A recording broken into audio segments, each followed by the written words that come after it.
Are you looking to do deals and master flipping houses? Welcome to the Do Deals Show with our host, Mr. Tim MAI. As a successful investor and mentor to many real estate investors, Tim's students consistently run 6- and 7-figure investing businesses. Each week, you'll hear from top real estate investors who share the best strategies, systems, and secrets that you can use to be more successful. Tim and his guests will pull back the curtain for you to learn their exact tactics, tricks, and tools that are working best right now in today's real estate market. Now, let's welcome Mr. Tim MAI. Well, hello, everybody. Welcome to this interview. I am super excited to do this interview today. Today, I have my good friend Stan Gendlin on the line with us. Stan is an extraordinary real estate investor. Started out doing short sales and wholesaling, and has gone on to do major projects, subdivisions, office redevelopment in a very short amount of time. He only started like 8 years ago. So, Stan, welcome, buddy. Thank you so much for doing this interview with me today. Hey, thanks so much, Tim. So excited to be here and talk to all your listeners too. That's awesome, buddy. All right, so share with us, a little bit about your journey, how you got started in real estate investing, what got you interested, and then we'll go, deeper into like what is it that have you be so successful in such a short amount of time, right? Yeah, after college, I got out of college with a bachelor's degree and quickly realized my bachelor's degree was worth about $7.75 an hour, which is what it got me. So I was working in public relations for about a year, making minimum wage, just miserable, working for someone else. And a friend of mine who I was in the Marines with, he was flipping short sales, like you mentioned, and he thought I was in marketing, even though I was in public relations, and most people don't know the difference. So he's like, hey, I'm growing my company. I need some help. Why don't you come help me out? And, back then when I didn't know anything about real estate, I thought real estate flipping was like some sort of late night TV scam. And I'm like, what are you trying to sell me, man? Flipping houses? So I went and saw what he was doing on a Saturday, realized what kind of crazy money he was making at my age. Wow. I came into work Monday, I quit, and then went to work for him right away. That's how I got started in real estate. So jumped 2.5 years later, basically didn't make a lot working for them, and just learned everything I could. And after that, I got recruited to work for Fortune Builders and CT Homes in San Diego. So I worked for CT Homes, A&E Show Flip This House, and we were flipping houses in San Diego. I was in charge of all the acquisitions there. And same thing, after a great 2.5 years with those guys, realized it was time to go off on my own and start my own company. And end of 2014, we ended up moving to Greenville with my new wife back then. And we decided it was a good idea, I don't know why, that we just got married. So let's move across the country where we have no friends or family. Wow. And start a brand new business. And that's what we did. A month after we got married, we moved here, started a new business, and it was definitely a struggle at the beginning, but our 2.5-year journey has definitely been worth it. And here we are today doing pretty much everything in real estate. Wow. What made you choose Greenville, South Carolina? Yeah, so we researched where all the new jobs were coming in America for about 6 months. And Texas was number one, which I'm sure you know that. And Greenville in this area was number 2 because of BMW. And I really wanted to go to Texas. My wife would not let that happen. So we ended up in Greenville. Gotcha. Wow. That's really awesome. People talk about how real estate doesn't work in my market, right? Like that's the term, right? And so, you actually move across the country to like, you know what? I'm going to go where the job is and invest in real estate that way. That's right. Well, that's an interesting move. That's a bold move too, by the way. That's awesome. Yeah. Thanks. Yeah. So wow. So it's only been 2.5 years since you there in the market. How many, how many deals have you done? What kind of volume have you done there? Sure. I mean, our first full year really was 2015. That year we did about 18 total deals. That was wholesales, rehabs, and then so that was really our first year kind of learning how to run a business because I've always worked for other people at that point. And really our first year learning how to be a married couple. which was a struggle in itself on top of being business partners. No kidding. Yeah. And then last year, 2016, we went from 18 to 60 deals. So last year we did 60, and this year we're probably going to do a little over 100, not including the subdivisions and the office redevelopment. Wow. Okay. So that's an amazing success, in a brand new market, not knowing anyone, so share with us, like, what are some of the things that you've done right, and even some of the things you've done wrong in that process, of starting brand new like that? Yeah, I think the biggest thing I picked up while working in San Diego was networking is like the most important thing in real estate, especially when you can be known by local investors, realtors, wholesalers. You get so many free deals that don't cost you any money. Like just every week we get new opportunities here, because we have a newsletter that we send out to every realtor, wholesaler, commercial broker we meet, just kind of an update every couple of weeks, and we get tons of opportunities from that. So networking was kind of the number one thing I did when I got here. I moved here and I met the mayor the first week I got here. Wow. And he kind of told me what's happening in town, met tons of agents. They told me what's happening in town. So networking was really the number one thing that got me going here, to understand what's happening where. That's awesome. Wow. Yeah. The good old networking, right? It's like it always works. Absolutely. And if I could recommend any one book for that, that's amazing. It's Keith Ferrazzi's book, Never Eat Alone. Absolutely awesome book. Yeah. And then kind of really biggest mistake we made is we jumped into too many rehabs at once, not realizing that when you're doing rehabs, there's so much of your own money you have to have available, when you're doing these projects. So I think 3 months into moving here, we had about $1,500 left in our bank account. And that was a very scary time, not knowing that, we're going to make it. I was making multiple six figures the 2 past years before that. And now here I am sitting with, less than $2,000 in my bank account. I was like, what the heck happened?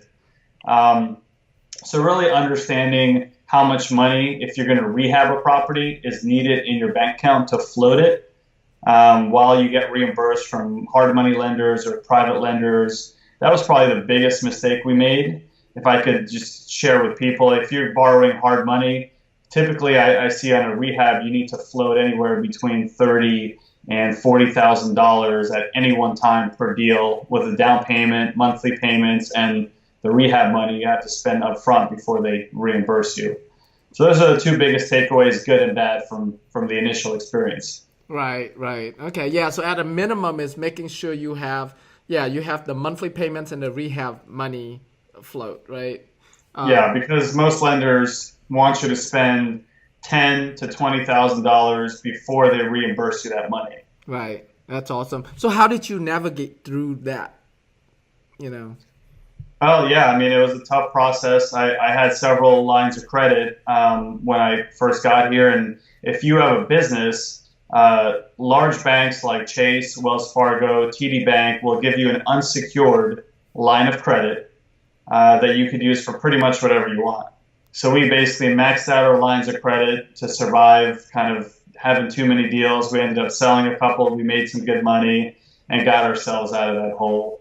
But if it wasn't for having those lines of credit, I don't know how I would have made it. Right. So that was huge. Yeah. That's awesome. Okay. And so I know your wife's your partner in the business. Yes. What is it that you do, and what is it that she does? So she's the creative force behind her business. Every time we're doing developments, new construction, or rehab, she's designing floor plans, picking all the finishes, working with all of our buyers. And then she also handles a lot of our financials. As that first 3-month experience quickly told me, I'm not the best at figuring out when to stop buying houses. So I want to buy every house that we come across. I'm sure you get that too. Yeah. Every deal you get, you want to buy it. So she's been doing a great job with all those things. I'm mainly right now running our acquisitions, the project management, working with agents on the sales side, and raising capital. So those are kind of my main responsibilities on a day-to-day basis. Gotcha. Okay. Was she experienced before you guys started this business together? Like experience in real estate investing? No? Nope. Oh, no. wow. So it was that would definitely made it a little difficult. She was a third generation of real estate investors in her family, but she wasn't very active with them. But she knew she always wanted to do it because her last two generations of family did it. So we learned how to be a married couple and grow a business at the same time. It was an awesome experience. Yeah. That's awesome. I mean, I know any couple that can do that, like it grows their relationship a lot. So much. Yeah, awesome. So you went from wholesaling to doing some rehabs. How'd you get into this whole subdivision stuff? Yeah, that actually happened by accident. We were marketing in an area we like to do rehabs in, and this one guy called me. He had a house for sale.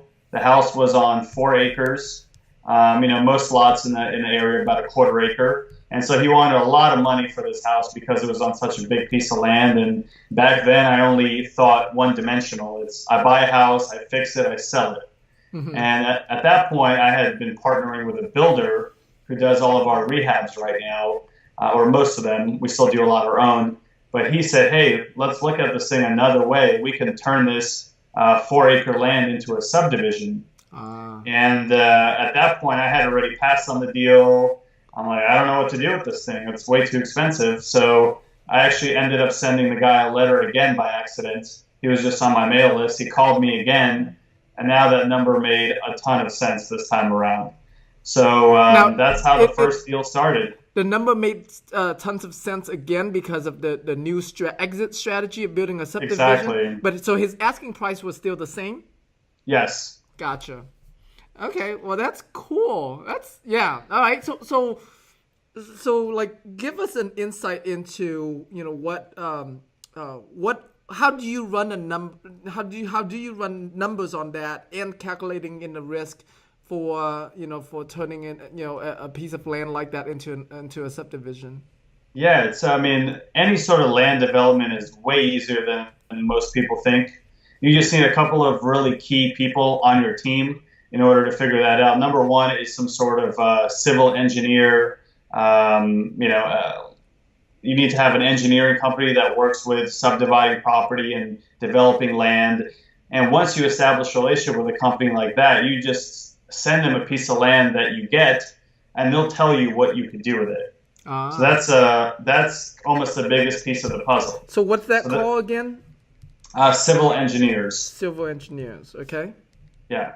So they basically told us, based on the zoning of the area, this is what you're able to do with this land. And because they do this for a living, they also told us to get land to be build-ready lots, like we're telling you, here's what we're estimating it's going to cost. So they basically almost give you everything up front.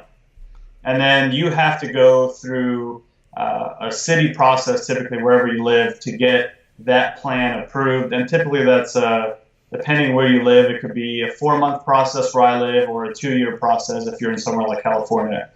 So we were able to get the land under contract with a contingency for the entire time we were getting it approved for the subdivision. So that's what really you should do if you're thinking of doing this, whether it's subdividing a single lot into 2 or doing something larger. You really want to put it under contract with an inspection period long enough to get that answered for sure if you could do those things. So those are the first big steps. Gotcha. Okay.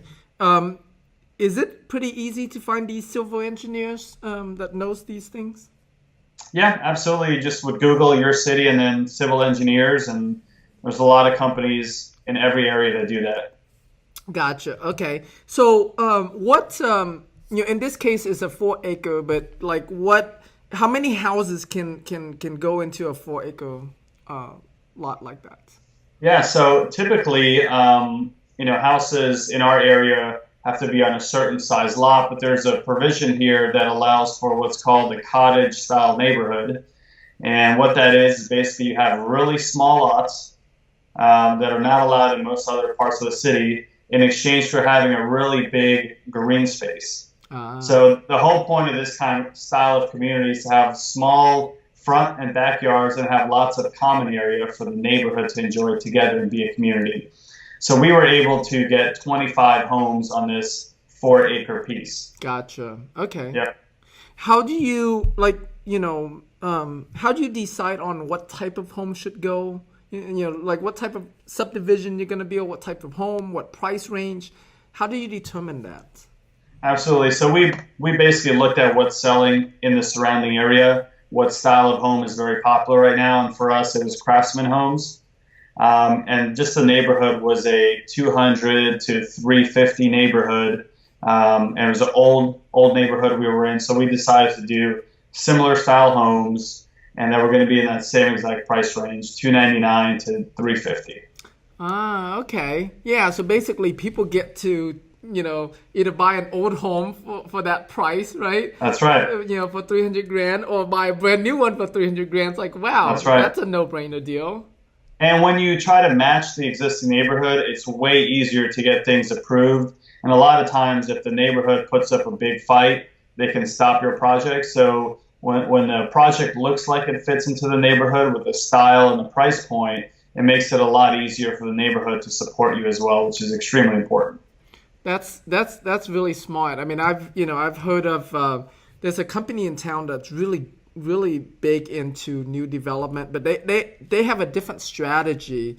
They'll go into, say, like $100,000 area, and they get a big enough land that they build, say, a $400,000 neighborhood and bring the value up for that entire that entire area. But yeah, I mean, that's a much more risky strategy than the way you're doing it, which is like, hey, it's already working here with this style homes. I'll just provide a better product. That's right. That's great. And there's two types of development I'm seeing when you're doing this type of work. It's either infill, which you're doing in good areas, areas that are very attractive in a downtown or central area, and you're basically filling in land in existing neighborhoods. And those areas I've seen historically are pretty insulated when it comes to a downturn because the location is the number one thing that people look for. Right. And then the other type is going out in the suburbs where there's tons of land and doing giant neighborhoods out there where everybody else is doing it. And those are the neighborhoods that typically stall and pretty much die out during a downturn. And that's why we decided not to go that route. It was, everyone's doing it, and this was a much safer, and it just seemed like a clear strategy. Where there you're picking randomly, we need this price point homes because there's none around. Here you're just filling in, an empty hole in a neighborhood. So It makes a lot more sense to us. That's awesome. So what you're doing is called infill. Is that correct? That's right. Infill development. Okay. Yes. That's easy enough. So what type of, So if I understand it correctly, so you're looking for, something that's in town, right? And that has a big piece of land that you can build on. Correct. Do you try to stay within a certain price range? Like is it the median home price for the city, or do you have any strategy there? Yeah, absolutely. I see pretty much nationwide everyone's trying to build high-end homes, high-end condos, try to push the top of the market. And in a lot of areas I've seen, whether it's Atlanta, Miami, New York, Denver, LA, prices are stagnant, if not falling, because there's too many people trying to get the top 1% of the population. So our strategy is kind of opposite. We want to have homes where we can make a solid profit, but we know they're going to sell today because there's a lot of demand. So our strategy is to focus on the medium to just above the medium price point for our area because we know there's lots of demand. They'll sell quickly. It's very low risk. And I just see too many high-end homes sitting all over the place, and I don't want to be in that position. So that's why we focus on that. Gotcha. Okay, cool. And you have two subdivisions going on right now, is that correct? Yes. Okay, and how many homes is the other subdivision? So one of them is 33, and the other one is 17. Okay. Have any of them started, like you start selling homes already? No, on the first one, we broke ground about a month ago, where we just finished preparing the property for infrastructure. And we're actually, in about 2 weeks, starting pre-sales on that one. Okay. And we have tons of demand. The other one, we just got our permit today. So Wow. we have not really touched anything yet. That's awesome. Yeah. So with pre-sales and stuff, I guess back to about managing your cash flow at the beginning. How do you manage your cash flow in a big subdivision like this, right? How do you sell, I guess, I don't know, like a few houses at a time, and because you have your building costs and stuff. How do you manage all of that in? Yeah, so our main strategies for building quickly and not having a lot of overhead is most of the buyers we are getting when we sell new homes, we actually sell them the land, and then they get a loan from the bank to build the house. So we don't have to come up with the money to build the house, and we get our land money back right away. Oh, So that okay. so that way we don't have to borrow money to build the whole house and be out of pocket to build to own the land. So we make a profit on the land immediately, and then the bank gives us money to build the house for them. So we Got- have no money out of pocket at that point. Gotcha. Okay, so is it kind of like those build on your own lot kind of thing where they buy the lot and then they get a loan for the construction, and then you happen to be the builder that fulfills on it. That's right. That's right. Yeah. Okay, that's cool. And the other important thing we do is we make them pick all their finishes up front. So there's no changes in the middle. All the paint colors, granite colors, everything's picked up front, so we can just go. So there's it doesn't slow us down. We meet with them multiple times during the project to pick different things. It makes the process so much quicker, and everyone's happier because they know what they're getting. Right. I love this strategy. So how did you learn this strategy? Did the builder came up to you and share with you? It's like, I think this is what works, or how did you go about learning this? Well, we started realized we want to build homes because there's a lot of money in it, and then we quickly realized we don't have the money to build these new homes. So how do we build these homes without having to raise all this money to build them? And that's what we found. Since the market is so hot pretty much nationwide, we're selling most of these pre-sale. And then the buyers a lot of times are bringing in their own financing to build the homes. Gotcha. Yeah. So it's kind of just grew from there, right? Yeah. Yeah. Awesome. So in terms of like business, looking at the business as a whole, I mean, I see that your growth has been phenomenal, right? It's amazing growth. Give us some of your business strategies as a part of how you grew and how you project yourself continue growing. Absolutely. I'd say the top two. Really realizing what I and my wife enjoy doing in our business, what we don't enjoy. So the things we didn't enjoy doing, like dealing with marketing and constantly tracking numbers and learning how to market, we've partnered that out to companies that'll do it for us. And same thing on the building side.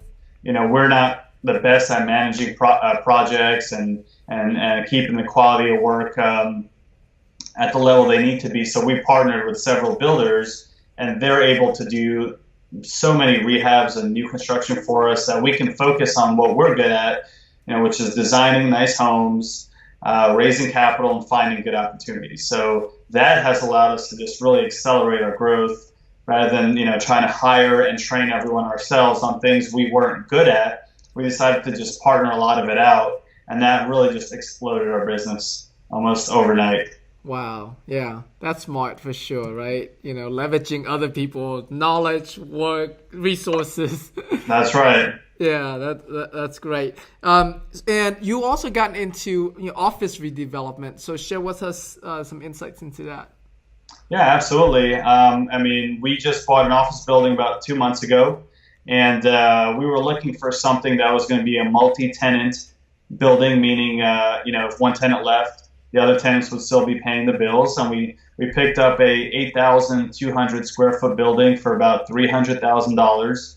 And it was already bringing in $55,000 a year. So it was already a good deal. Right. And right now we're in the process of kind of ripping it down to the studs, redoing it, making it look beautiful, and refilling it with a little higher lease tenants. And we're going to move our own business into there. Gotcha. Okay. Was that sort of like the beginning goal was finding an office for yourself, and then you That's right. Okay. So out of all the different strategies, all the different ways you make money in real estate, do you have one favorite one? Like based on what you know now, like wholesaling, short selling, rehabbing, subdivision, office development. I mean, buy and hold is kind of given because we all got to build wealth through that. But is there if you have to pick one as your favorite one, which one would you say that is? I would definitely say wholesaling. There's no headaches. You're in and out. It's definitely the best strategy when it comes to having a lifestyle where you can travel a lot, enjoy time with family. If you're rehabbing and developing, it's very time intensive. It's a serious business. You need to have lots of money. Wholesaling, I mean, you could do on a shoestring budget, and you can have a great lifestyle and make multiple six figures without having too much stress. So I would say that hands down. Right. So in an ideal world is to build an automated or systemized wholesaling business where you have your team like wholesaling for you. You're not having to be there running the business because it is a very transactional business. Yes. Right. But if you can turn into a machine, that would give you both the lifestyle, the ease of the business. So you would do that. Is that correct? Absolutely. All day. Hands down. Yeah. Gotcha. All right, Stan. It's been an awesome interview. Thank you so much. The folks listening in, if they want to reach out to you, maybe learn from you, connect with you, invest with you, where would you like to send them? Sure. They can always follow our company page at Gendlin Homes. That's Gendlin Homes, LLC on Facebook. Or they can reach me directly at stan@gendlinhomes.com. Awesome. All right. Thank you again, Stan. Thank you so much. Really grateful for you doing this interview with me and sharing all the cool stuff. Really, really cool strategies with us today. Yeah, Tim, it was awesome. Thanks for having me. Awesome. All right, everybody. If you gotten as much value out of this interview as I have, make sure you give us feedback, rate us, share it with your friends. Reach out to Stan, connect with him, do some business with him. With that, happy investing, and we'll see you on the next interview. All right, bye, everyone. And that's our show for today. If you have any questions or would like to get further training from Tim MAI, please visit our website at www.dodeals.com/Tim.